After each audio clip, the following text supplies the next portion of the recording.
Okay, I have a comment to respond to. It would be so helpful if somebody could help me find a name for this series that I'm doing where I am engaging with comments that are left on my videos. And I'm not just engaging with comments that are left on my videos that are controversial or meant to silence me. I'm also responding to questions, advice, help, and all of that. So, just to kind of give everybody a little bit of a flavor of what I'm doing here, I just want to create more personal interaction. And also, with regard to the controversial comments or the ones that are meant to, make me feel bad or manipulate me or silence me and that sort of thing, I respond to those not because they have an impact on me, but because they used to, they would have back in the day made me question myself. They would have made me check myself. They would have made me not have the confidence in myself that I have now, that self-doubt and all of that. It's the language that abusers use. Not in this comment so much, but there's times where people will leave these comments that, oh, they're almost seemingly nice. Well, there is some of that in there, the passive aggressive. So it will leave a person who doesn't have the ability to fully trust themselves in a space of, oh, well, that was really nice. My feeling about that, like, I'm just making too much of it and that sort of thing. And so I respond to these videos to help people who are in that space where they need to understand why they feel the way they do and validate their feelings. I want to validate your feelings when you feel like something's sticky and you can't put your finger on it, that you're indeed right. These types of comments have a particular kind of language that it's almost like they're reading from the same script that I know that you're hearing, and that's why I'm responding to them. Anyway, without further ado, let's get into it, shall we? This person left 2 comments, and I'm going to go ahead and read them in order. One of the other videos states that your mother threw you out of a window. If that is true, you have just cause for your feelings. I am truly sorry that you had to endure that. In the late 70s, I was a foster parent. Yikes. The yikes is me. Sorry. Some children had bad parents. Some had parents who had no support or resources to give proper care. What bothers me about your encouragement to others to cut off parents hurts people. Many alienations are not justified. Many parents are living with broken hearts caused by their children labeling them narcissistic. Alienation is not a cure, it is a weapon. I wish you true healing. And then the next comment, which was on another video, same day within the same time frame. I am hearing your anger. When angry, you don't forgive. I truly hope you heal. Do you though? Do you truly hope I heal? Is that you ending with something nice to soften the fact that you just called me a liar and the destroyer of families? Did everybody catch the language in there? If that's true. So you don't believe abuse survivors. My mother didn't throw me out of a window, to be clear. She dropped me. Is there a difference? No, not really. What's the difference? The intention was the same, to unalive me, and I walked away with 2 broken arms. And yes, it was in the early 70s. I was around 5 years old. Actually, it would have been like 1971, 1972.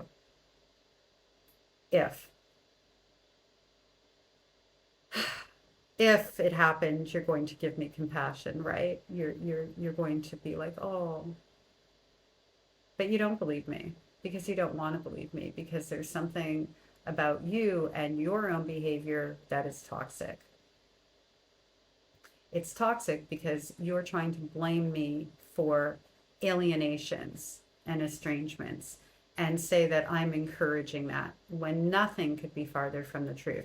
I support people where they are in their journey in life in general, and then I support people where they are in their journey to heal from child abuse, from narcissistic family systems.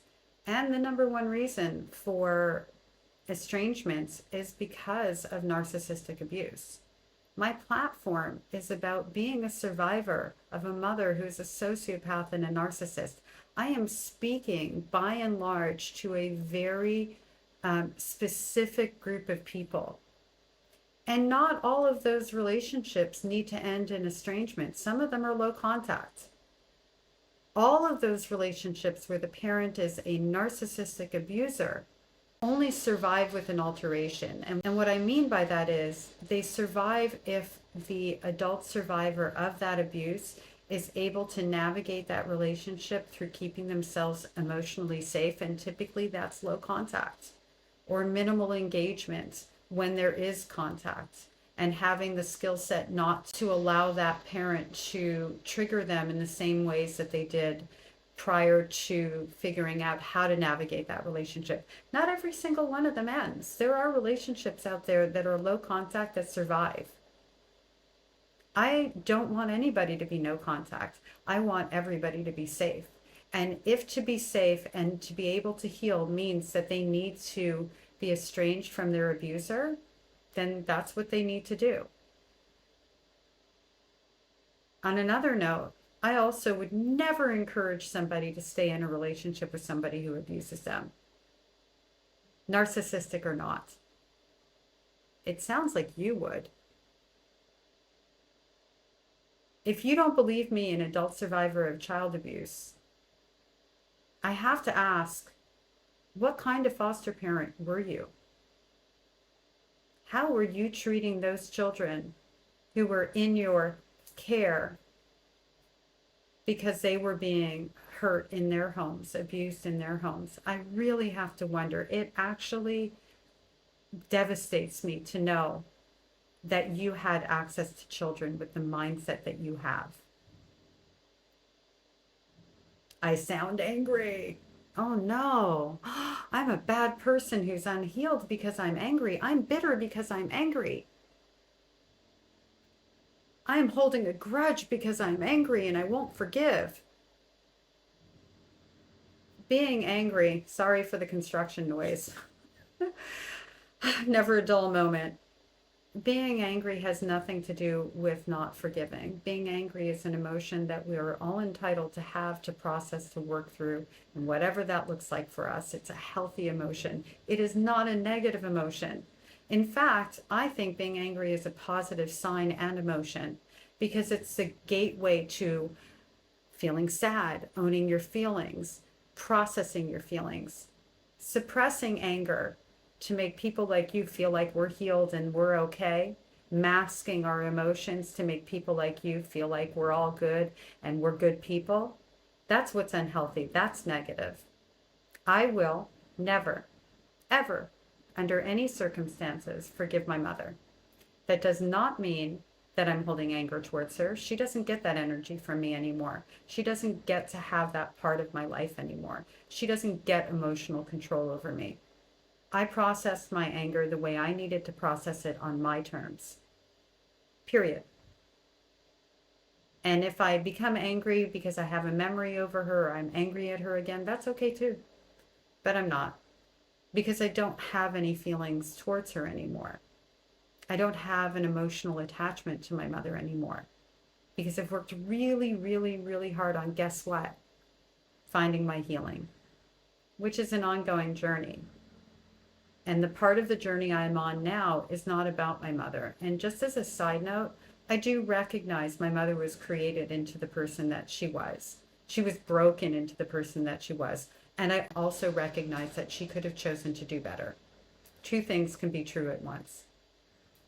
I can have a feeling of compassion towards her, being a young child in the care of my grandparents, and feel sorry for her the way I would any other human being, and still be angry at her and her actions and her choices, and then work through that anger and be where I am now. One emotion doesn't exist in, this isolated room all by itself. We're much more complex than that. Maybe you aren't, but I am. And yes, that was a zing. Because you're the one who actually sounds like you have a lot of unprocessed anger. to target an adult survivor of child abuse who's actually trying to take her experience and use it to help other people. Where I am in my healing journey now is about the things that my mother and my grandfather and other abusers left behind in my body, in my soul, in my psyche. How the Body Keeps the Score, great book, by the way, you should all read it. Body, trauma lives in our body. So the healing that I do now, that is going to be a part of the whole rest of my life journey, is because there's times when I'm triggered due to those wounds that live deep inside me that I'm unaware of, that I can't address. Because being triggered is only a sign that you need to address something, and you need to provide your own safety and care for yourself and work through it so that you don't do something to create your own chaos and self-sabotage and all that. That's where I am in my journey now. I'm in that part of this beautiful self-awareness and peace that no matter what the trigger is, no matter what happens, I can handle it. And that what my mother taught me about myself was never true. And on that note, I wish you not just a really nice day. I really do. I wish you a nice day. I don't wish you any ill will or bad things, whatever you want to say. And I actually hope that you find your healing.